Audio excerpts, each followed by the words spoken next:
lead in the NBA in a very long time. And let's talk about the impact of Simmons for Harden. Starting in Brooklyn, the Nets have a new big three as Simmons will join KD and Kyrie. Now, how often they'll play together is contingent on how soon Simmons will be ready and Kyrie's availability. So the questions remain. Meanwhile, Harden goes to Philly to join JWill, giving the Sixers a duo whose combined scoring average is just under 53 points a game this season. And that's with Harden not having played anywhere near his best. In terms of winning the East, Caesars still has the Nets as the favorite. The Sixers are the second choice.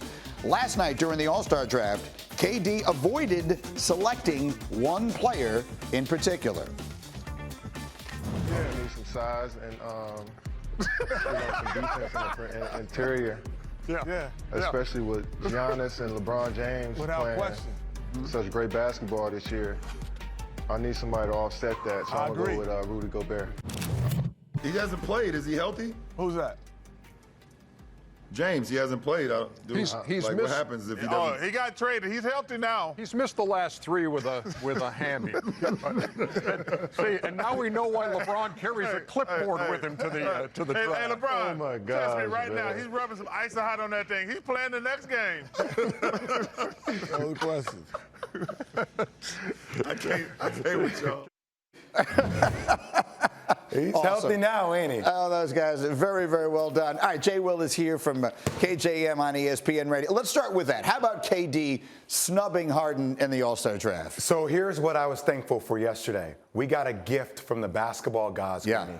The last time we had a rivalry, you said in the Eastern Conference, 25 years ago? I would say the last real Eastern Conference rivalry would have been Bulls-Knicks in the late 90s. So this is palpable now, right? Yep. The fact that Ben Simmons didn't want to be in Philly, all Philly fans hate him. Joel Embiid hates him. The way James Harden got himself out of Brooklyn, that scenario you just watched with Kevin Durant, not choosing him, choosing Rudy Gobert over James Harden for the All-Star Reserve draft list. I mean, come on, with the Kyrie Irving drama, with the GMs, Daryl Morey and Sean Marks, this is a real rivalry. And we're going to get our first taste March 10th. Right. March 10th, it will be their first meeting. We hope that we will get 7 more of them at some point in May. If those teams played each other in a best-of-7 series, who would you pick? Well, what's my Kyrie Irving situation?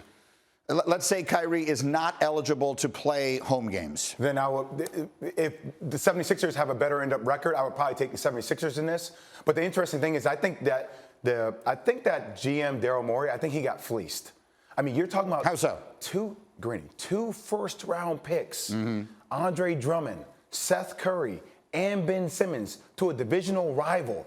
And the fact that, look, James Harden, he elevates your team. I hear you. You'll have a legit chance. But he's also injury prone. I think that the Nets have gotten better for 3 to 4 years because they locked in Ben Simmons for the 3 years of his deal. I think it gives him a longer runway. I don't know if that runway is the same with the 76ers. I hear what you're saying. I understand what you're saying. But let me make the counter argument. Those first-round picks are going to be late first-round picks, right? 20-something.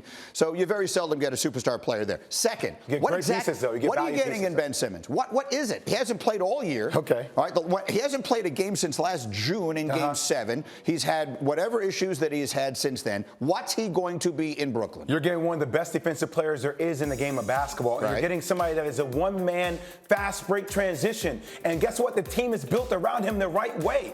They both occupied the dunker spot, him and Joel Embiid. And as much anger that Philly fans had for Ben Simmons last year, I can put a lot of blame on Doc Rivers and the way he used Ben Simmons in that rotation. Once again, not making any excuses for Ben not shooting the ball. That's on Ben. He should own that. But Doc has a lot of blame there, too. Now look at the pieces you're surrounding him with Brooklyn.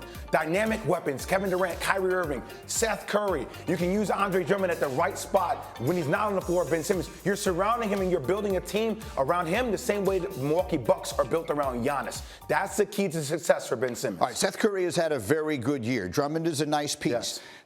Philly gives up those guys in the moment. They were getting nothing from Simmons, so that, at least for the purposes of this season, is irrelevant, and neither are the draft picks. Yep. So you lose those guys, you bring in Harden. Is Philly now the team to beat in the Eastern Conference? They better be. They better be the team to beat in the Eastern Conference. That's why you went all in for your Daryl Morey for James Harden right now. And here's the big question for James Harden. What will people look at James Harden's legacy to be? Because before this past year and a half, one of the most innovative scorers to ever play the game. Right. Dynamically, offensively dynamic, so incredible to watch, right? But now when you start thinking about the way he's forced himself away from Kyrie Irving and Kevin Durant, his career started off where? In OKC with KD and Russ, right? I didn't find me yet. I want to go somewhere else to find me. Fine, you left that situation. Fast forward all the players he has played with to the fact that you leave the greatest trio that never was. Right. You leave KD and Kyrie.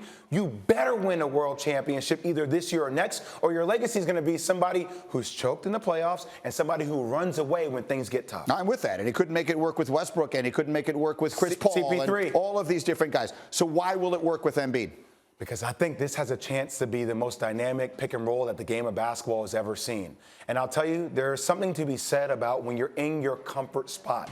Michael Rubin and him are very, very close. Michael Rubin posted about it last night, like, I got my guy. His relationship he's had with Daryl Morey. But the big question that will come down to this puts a lot of pressure on Doc Rivers. Just got voted top 15 greatest coaches of all time.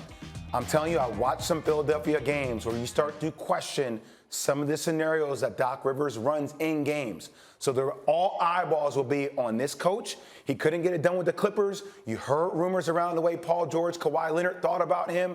Now you have the best opportunity to win the Eastern Conference. It will come down to coaching of Doc Rivers. Right, he's got 20-something games to sort of figure out how to use those guys. It's going to be fascinating. Get back on the radio, my friend. Thank you so much. JWill, as always. And I want to know what you think. I've got a poll up on Twitter right now at ESPN Greeny. And here it is. And give me your vote. Right now, who wins the East? Based on this trade and everything that's happened, who you got? Milwaukee. Still Milwaukee. Thanks for watching ESPN on YouTube. For live streaming sports and premium content, subscribe to ESPN Plus right now.